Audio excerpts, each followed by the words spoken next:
उन्हें भारत के संतों की परंपरा में सांप्रदायिकता दिखती है और उनको इन दंगाइयों में शांति के दूत नजर आते हैं। बहनों और भाइयों, शांति के इन कथित दूतों का जो दंगा फसाद करते थे, बेटी और व्यापारी के सामने सुरक्षा का संकट खड़ा करते थे, इनकी जगह कहां होनी चाहिए, ये डबल इंजन की सरकार ने बता दिया है।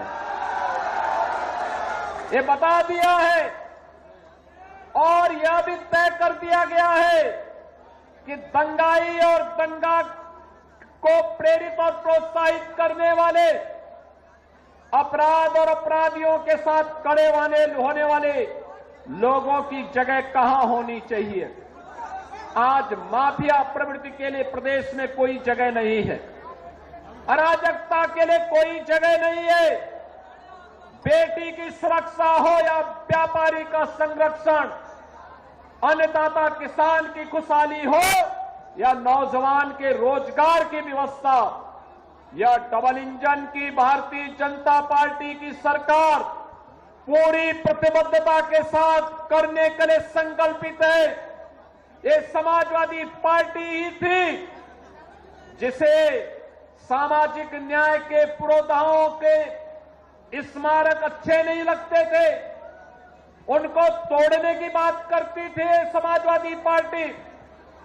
ये वही समाजवादी पार्टी है जिस समाजवादी पार्टी ने सत्ता में आते ही सामाजिक न्याय से जुड़े हुए, दलित उत्थान के साथ जुड़े हुए महापुरुषों के नाम पर बने हुए स्मारकों को समाप्त करने की घोषणा कर दी थी।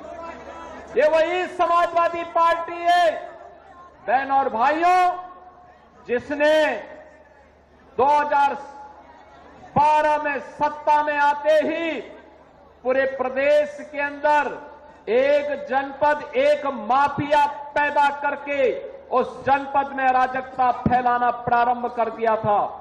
ये वही समाजवादी पार्टी है जो समाजवादी पार्टी नौजवानों के रोजगार पर डकैती डालती थी, बेटी की सुरक्षा पर सेंध लगाने का काम करती थी। और उस समय किस प्रकार के नारे इनके द्वारा लगाए जाते थे? उस समय इनके नेता कहते थे कि लड़के हैं गलती कर देते हैं, ये समाजवादी पार्टी के लोग कहते थे। लेकिन बहनों और भाइयों, आज भारतीय जनता पार्टी की डबल इंजन की सरकार है, अपराध और अपराधियों के लिए जीरो टॉलरेंस की नीति के तहत कार्य कर रही है।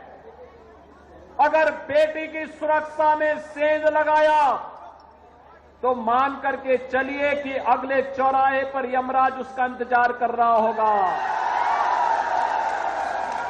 अगर किसी गरीब की जमीन पर कब्जा करने का दुस्साहस किया तो ये मान करके चलिए कि अगले चौराहे पर कोई दूसरा ही यमराज का दूत उसका इंतजार भी कर रहा होगा। अगर अराजकता फैलाने का कुत्सित प्रयास किया, पर्व और त्योहारों के बीच में रंग में भंग डालने का काम किया तो फिर मान करके चलिए कि उसको फिर शांति और सौहार्द अच्छा नहीं लगता है। ऐसे लोगों से सख्ती से निपटने के लिए ही पुलिस की जीरो टॉलरेंस की नीति वर्तमान में कार्य कर रही है। और इसीलिए बहनों और भाइयों, आज विकास के पैमाने पर उत्तर प्रदेश एक नए प्रतिमान को स्थापित करता हुआ दिखाई दे रहा है। ये वही उत्तर प्रदेश है जिस उत्तर प्रदेश में 17 के पहले पहचान का संकट था। नौजवान उत्तर प्रदेश का कहीं बाहर जाता था